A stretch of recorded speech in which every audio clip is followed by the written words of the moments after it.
vamos trazer outro contraponto, né? Então, já que a gente falou um pouquinho aí sobre o fim do turismo, e agora nós vamos tratar sobre o renascimento do turismo.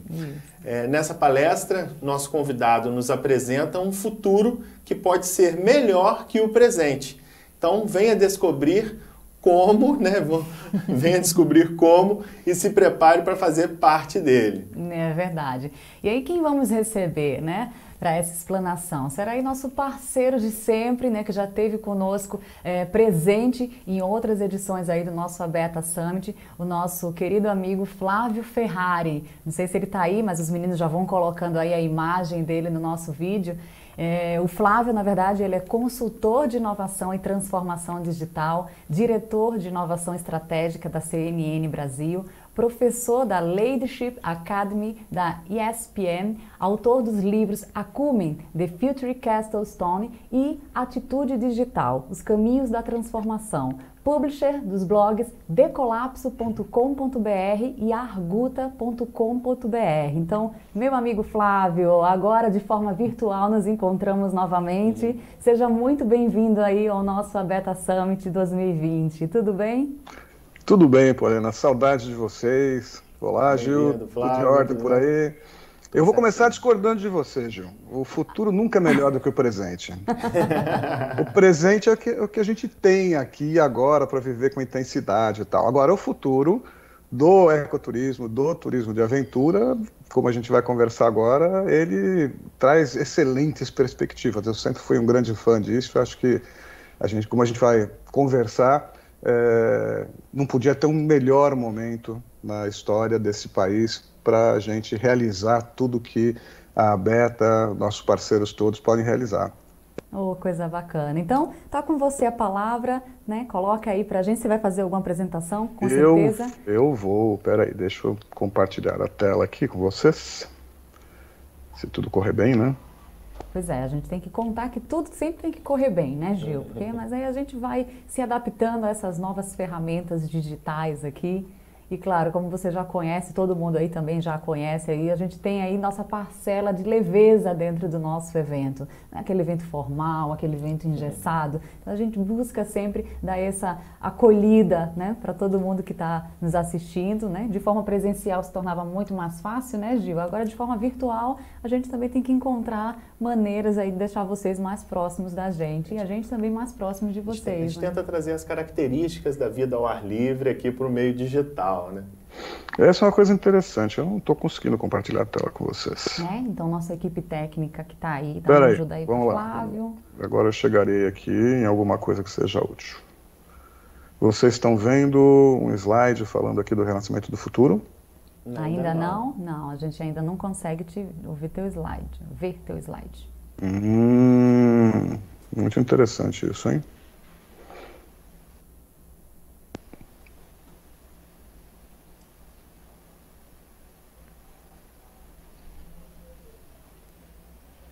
Ainda continua só na imagem, Flávio.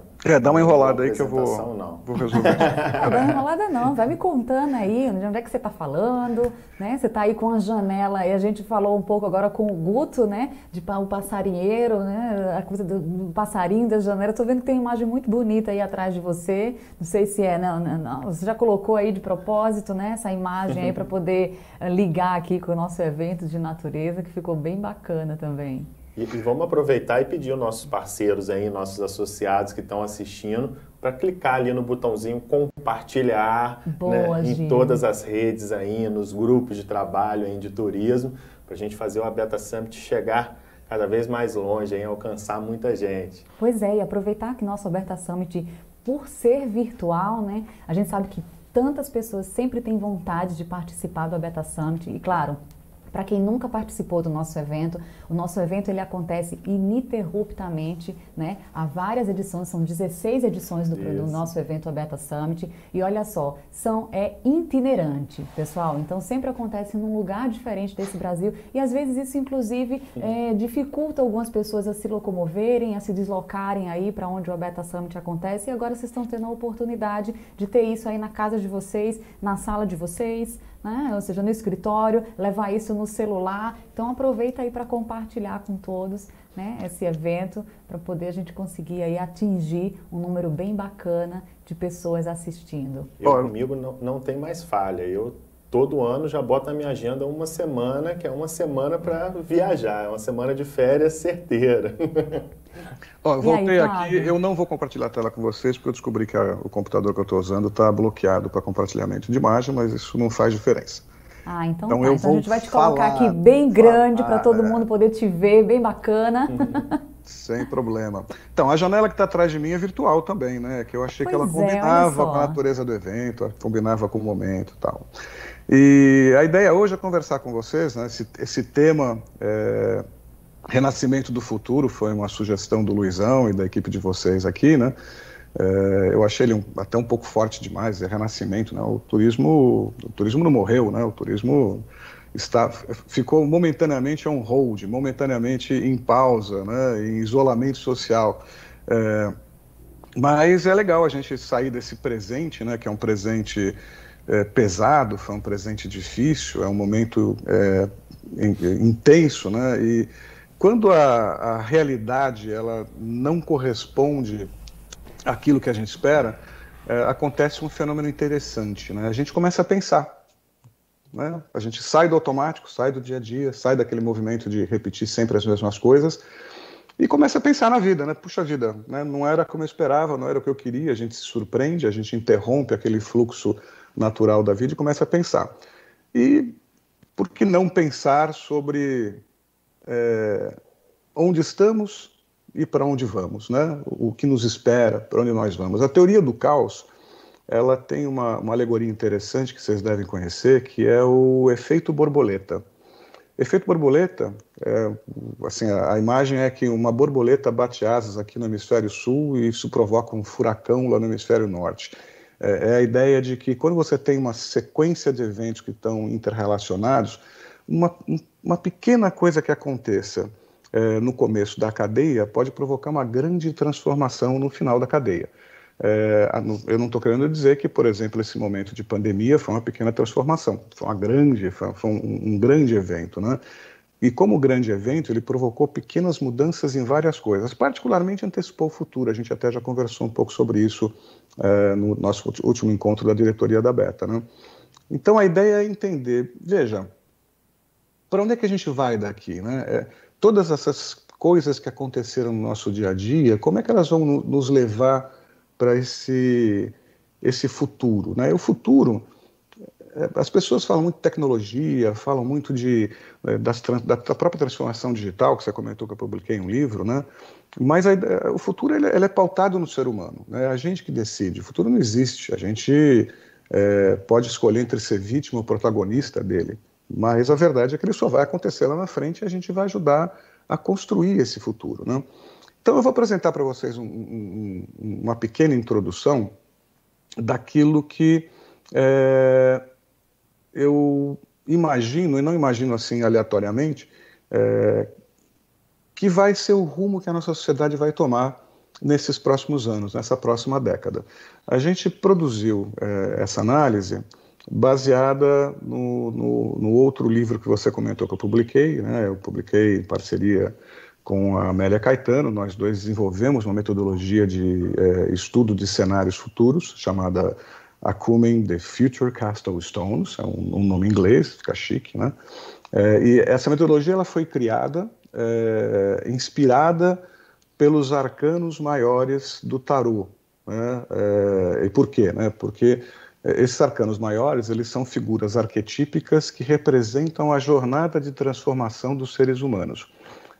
Ao entender as jornadas de transformação dos seres humanos de forma arquetípica, a gente é capaz de imaginar como acontecerão todas as transformações da sociedade, como é que funciona esse movimento. E, sinteticamente, depois, algum dia eu posso apresentar isso com mais detalhes para vocês, mas, sinteticamente, a ideia é a seguinte: uma transformação acontece quando existe uma força, uma motivação, uma disposição, seja por desejo, seja por necessidade de transformar alguma coisa, quando o contexto favorece essa transformação de alguma maneira, né, os fatores humanos, o significado dela, os zeitgeist, né, o espírito do tempo, e quando o resultado dessa transformação compensa o esforço que a gente vai ter que fazer para fazer uma transformação. Então, se a gente quiser entender o que vai acontecer no futuro próximo, a gente tem que olhar para essas três coisas. O que está motivando as pessoas agora, em que contexto a gente está vivendo e vai viver nesses próximos anos, e que tipo de mudança, que tipo de benefício, que consequência que essas mudanças terão para saber se a gente vai sair da nossa zona de conforto e vai ter vontade de conduzir essas mudanças. Então, a gente fez uma análise dessas três vertentes usando essa metodologia, né? E vou fazer uma síntese para vocês, né? O que está motivando as mudanças, a vontade de mudar, o que a gente quer transformar neste momento e vai continuar querendo transformar nesse futuro próximo? Uma listinha rápida e simples. A gente está falando de saúde preventiva. Saúde já é uma preocupação e a pandemia antecipou essa preocupação, da gente sair da situação de tratar da saúde para prevenir, né, para ser mais preventivo, mais cuidadoso, né, para tratar da doença, para cuidar da saúde.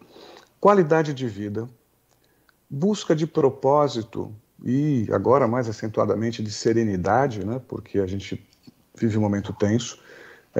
Desenvolvimento pessoal, a gente cresce essa necessidade da gente, ela está, vamos dizer, acompanha a história do propósito, né? Você querer ser uma pessoa melhor, querer ser um profissional melhor.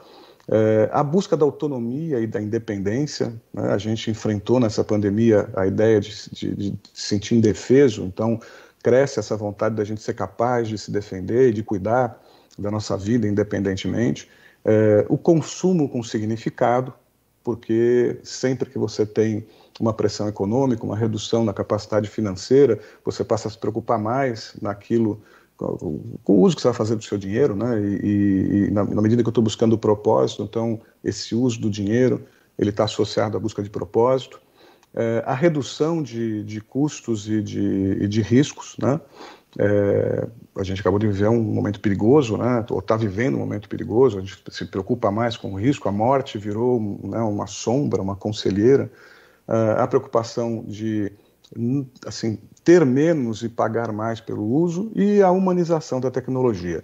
Então, esses fatores, se eu fizer um resumo disso em 3 palavras, eu estou falando de segurança, estou falando de significado e estou falando de sustentabilidade. É isso que a gente vai estar em busca nesse futuro próximo. Em que contexto isso acontece? Isso acontece num contexto em que a gente está lutando por causas sociais, está valorizando a transparência, está preocupado com a questão da diversidade. A gente está em busca de atenção para a gente mesmo, de personalização do serviço que a gente recebe, estamos numa sociedade que é polarizada e vai continuar polarizada, serviços automatizados. Estamos cobrando das empresas, das organizações, uma responsabilidade social corporativa, mas também vivemos num mundo em que a inteligência artificial ocupa espaço, a gente tem realidade virtual, realidade alterada, deepfake, monitoramento social, o e-commerce crescendo e a questão do acesso à internet em discussão, 5G chegando, ou seja, é um mundo que mistura, né, um momento, um contexto que mistura tecnologia, justiça social e, ao mesmo tempo, fundamentalismo. Esse contexto ele serve um pouco de filtro para aquelas coisas que a gente tem vontade de que aconteçam, se elas podem ou não acontecer, porque esse contexto favorece algumas coisas e atrapalha outras. E o que a gente imagina que pode acontecer e que tem força, tem significado suficiente para justificar o trabalho de transformação? Basicamente, a gente está falando de um crescimento de relevância do prazer e do bem-estar. Da importância da saúde física e mental. Nada tem sentido, a gente não consegue viver se não estiver bem física e mentalmente, isso ficou muito claro durante essa pandemia. A gente está em busca de novos indicadores de sucesso, né? A coisa do ter, né? Da riqueza, do dinheiro, da posição social, elas estão tendo uma transformação de significado onde ser melhor, ser uma pessoa melhor, começa a ganhar mais importância também. O sucesso está mais associado à felicidade, à saúde, ao bem-estar e ao prazer, né? É uma transição, a gente está indo para lá. Uma mudança que eu acho muito importante, né? A gente vem falando de empoderamento ao longo do tempo. A palavra empoderamento, ela implica que alguém vai te dar poder, né? Alguém vai conceder o poder a você. Agora a gente vai trocar essa palavra por autonomia, né? É o autoempoderamento. Esse é um valor que começa a ganhar também muita relevância e imagino que seja parte do caminho para o futuro. Vamos ter mudança de cultura organizacional, novos paradigmas de competitividade entre as organizações e volta essa ideia de visão de longo prazo. A gente tem que... É até um paradoxo interessante, né? A gente valoriza mais o presente, mas a gente percebeu que tem que estar um pouco mais planejado para o futuro. Vale a pena chamar atenção, né? As três palavras que definem isso aí são prazer, planejamento e eficiência, mas vale a pena voltar um pouco para o que eu coloquei no começo, quando eu falei em segurança e significado, né? Por que segurança e significado são duas coisas importantes? Porque quando você tem um significado para a tua vida e está seguro, está bem, se sente seguro, você encontra serenidade. Se você tiver esse significado, mas se sentir inseguro, você fica ansioso. Se você estiver seguro, mas não tiver significado, você tende a entrar em depressão. Então, veja, ansiedade e depressão são as duas grandes questões que assolam a nossa sociedade hoje. Então, é importante a gente conseguir combinar essas duas coisas, a segurança e o significado, porque a gente está vivendo um zeitgeist que é mais humanista, ele reforça as questões que são relacionadas com o bem-estar individual, com o bem-estar coletivo, e as pessoas estão em busca dessa segurança e desse significado. Por que eu falei tudo isso? Eu falei tudo isso pelo seguinte: eu sou um apaixonado pelo ecoturismo, pelo turismo de aventura. Eu acho que boa parte das questões que a gente vive no nosso país e no mundo, elas podem ser endereçadas pelo ecoturismo, pelo turismo de aventura. De que forma? A gente fala, né, na nossa listinha ali de coisas que são desejáveis. Saúde preventiva. Cara, nada faz mais bem para a saúde do que a gente sair do centro urbano, ir ao encontro da natureza, praticar atividades que são atividades, da uma parte do tempo, com alguma atividade física, respirando um ar mais puro, em contato com as energias daquele local, que é para onde a gente está indo, cercado de pessoas bacanas, né?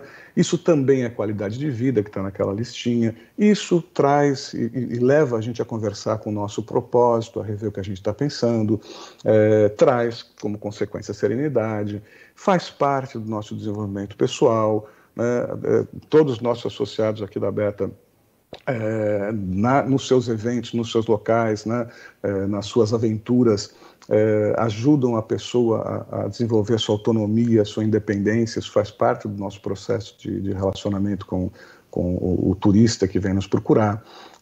Este consumo é naturalmente um consumo com significado, né? Consumir uma viagem, consumir uma atividade de ecoturismo ou de turismo de aventura tem um significado intrínseco já. A gente trabalha, né, como organização para fazer isso com custos que sejam legais e reduzir risco. Ou seja, eu passei por toda a lista de coisas que são importantes para as pessoas hoje, que são forças de motivação, e vocês viram que todas elas são, de alguma maneira, atendidas pelo ecoturismo. E se eu passar, e pelo turismo de aventura, né? Se eu entrar na lista das coisas que eu coloquei como contexto, as causas sociais, a transparência, a diversidade, a atenção individualizada, a personalização, a responsabilidade social corporativa. Aliás, não conheço organizações que sejam mais responsáveis do que as organizações que estão associadas à Beta na preocupação da condução, da segurança das pessoas, né? Ou seja, todas essas questões de contexto, de alguma maneira, a gente está enquadrado, né? O ecoturismo se encaixa nessas questões de maneira muito positiva e construtiva. E o mais importante, quando eu vou para a lista final, que é a lista da mudança que vale a pena, né? E nessa lista eu coloquei ali a relevância do prazer e do bem-estar, eu coloquei a saúde física e mental, eu coloquei os novos indicadores de sucesso, de de o que é ser feliz na vida, coloquei a questão da autonomia, do empoderamento. Tudo isso tem a ver com aquilo que a gente está fazendo, aquilo que a gente pode oferecer para a sociedade, né? E mesmo para as organizações, né? Porque a gente fala aí de mudança de cultura organizacional, de novos paradigmas de competitividade, de visão de longo prazo e planejamento, que são aspectos mais organizacionais, né? Muitos dos nossos associados oferecem atividades para as empresas que são exatamente para desenvolver esse tipo de coisa. Então dá para perceber assim, por que eu acredito quando eu olho para o caminho que a gente segue, né, para o futuro que nos espera, para as forças que estão movendo a sociedade, para o contexto e para as entregas que a sociedade espera ter. E aí eu olho para o ecoturismo, olho para o turismo de aventura e falo assim, cara, está aqui, está pronto, é só chamar a gente tem isso preparado para vocês. Tá? Tem 2 movimentos, um deles até foi o Jean-Claude, um dos nossos associados queridos aqui, que me chamou a atenção, chama Happy Collapse, que é um movimento que nasceu na França, mas ganha o mundo, que é a ideia de que a gente tem que se preparar para um inevitável colapso. Vale a pena vocês pesquisarem isso depois, é só entrar no Google e digitar Happy Collapse, o colapso feliz. E um outro movimento que nasceu na América do Norte, que é o Solar Punk, né? Cuja essência é plantar as sementes de um futuro verde nas rachaduras dessa sociedade que está se colapsando, que são muito interessantes porque eles é onde a gente se encaixa, né? A gente se encaixa numa visão de futuro que pode ser melhor, porque a gente vai ajudar a construir isso de maneira melhor. São 2 movimentos que estão aí. E se eu vou falar de outros movimentos, cara, nesses últimos anos a gente fala muito em mindfulness, falou em flow, né? Mindfulness é atenção ao momento presente, o flow é a intensidade da vivência, da experiência, também no momento presente. É isso que a gente oferece também, em cada uma das experiências que a gente oferece para os nossos clientes, os nossos turistas, né? Outras coisas que estão acontecendo, já o resgate do sagrado feminino, nos próximos dias o resgate do sagrado masculino, a gente vai precisar disso também, pessoal. As terapias holísticas, o xamanismo, a busca de propósito, de qualidade de vida, de desenvolvimento pessoal, a diversidade, a preservação, a educação, a geração de empregos, a sustentabilidade, a economia circular, a inovação, os novos negócios, a tecnologia humanizada. Bem, cara, eu só posso dizer o seguinte, eu não consigo ser pessimista com relação ao futuro do negócio de ecoturismo e turismo de aventura, nem que eu queira, assim, não tem espaço para isso, né? E mais do que isso, tem essa questão da gente poder contribuir para o descolapso da sociedade, o descolapso do planeta. Vou finalizar essa conversa aqui com um depoimento pessoal, né? A Poliana comentou, quando me apresentou, que hoje eu trabalho como Head de Inovação da CNN Brasil. Comecei lá em julho, e a razão que me fez aceitar isso é porque eu gosto de participar de coisas que têm um significado que pode transformar a sociedade.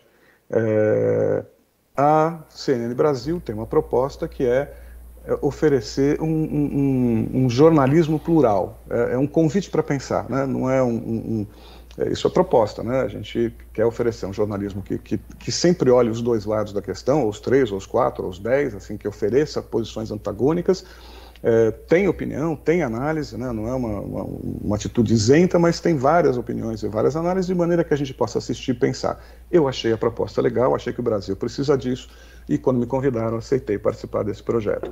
Quando vocês me convidam para participar de qualquer evento da Beta, eu tenho essa mesma disposição, né? Porque eu olho para aquilo que os associados que trabalham com o ecoturismo, com o turismo de aventura, podem oferecer para esse país, para o nosso povo, para a nossa sociedade, e falo, eu tenho que participar disso. É por isso que eu estou aqui com vocês. Sei que passamos por um momento difícil, né, que espero que esteja acabando. Eu entendo as considerações da Aldrigue com relação à puxa-vida, a gente não espera que as pessoas mudem, que a sociedade mude, e talvez as pessoas... É difícil pensar que vai ter uma mudança de consciência. Eu não sou pessimista. Eu acho que o ser humano não vai mudar mesmo, né? O Homo sapiens sapiens está na versão 1.0 e vai continuar assim, faz 300 mil anos que a gente é desse jeito, vai continuar sendo, mas acho que a gente está num momento muito inspirado, onde esta atividade pode trazer um benefício de desenvolvimento pessoal, de entendimento pessoal mesmo do que vem acontecendo. E com isto, I rest my case. Agradeço o convite de vocês para conversar. Espero ter entusiasmado vocês um pouquinho com essa visão. Muito, Flávio, sempre muito entusiasta, né, do teu discurso. E, claro, para nós aqui da Beta é sempre um prazer te ouvir, te receber. E faz todo sentido, né, todo esse diálogo que a gente teve até aqui. E a gente também acredita muito que, não só esse momento, a gente já sabe que a gente já vinha de um momento onde sempre acreditamos que o universo ele vai se voltar para questões mais naturais, né? E eu acredito também que esse momento agora de pandemia que a gente enfrentou ficou muito mais claro isso. E eu tenho certeza que todo mundo que está aí também nos assistindo, principalmente os nossos associados que estão também comentando aí nos chats junto com a gente, percebeu isso também, e a gente sabe que esse momento agora do retorno mais fortemente, né, as questões de natureza, agora, claro, temos que tratar essas questões com muito mais cuidado, delicadeza e segurança, pessoal. Não podia deixar de falar aqui, né, Flávia, as questões de segurança, que é sempre muito importante para toda e qualquer atividade aí em ambientes naturais, né, Gil? Mas esse otimismo, com certeza, é música aqui para os nossos ouvidos, para todo mundo que acompanha aqui, que é o nosso grande desafio aí de saber que a gente está no caminho certo, que a gente está numa atividade que tem futuro, né, que preza em preservar cada vez mais a natureza, e valeu mesmo. Não dá para ser pessimista nem fazendo força, assim, é impossível, cara. Flávio, querido, um beijo grande, obrigada pela tua presença aqui junto com a gente vai seguir aqui na nossa programação. Pessoal, se vocês tiverem perguntas aí para o Flávio, coloca aí no nosso chat, como eu falei para vocês, né, tem uma equipe técnica aí acompanhando, e depois a gente vai lá no Flávio, a gente fala com ele, dá um retorno aí para as perguntas de vocês, né, causar essa interação vai ser muito importante. Tá? Eu tô conectado no chat aqui do lado, o que eu puder responder agora na hora, eu respondo também, tranquilo. Olha aí, perfeito. Flávio, um abraço.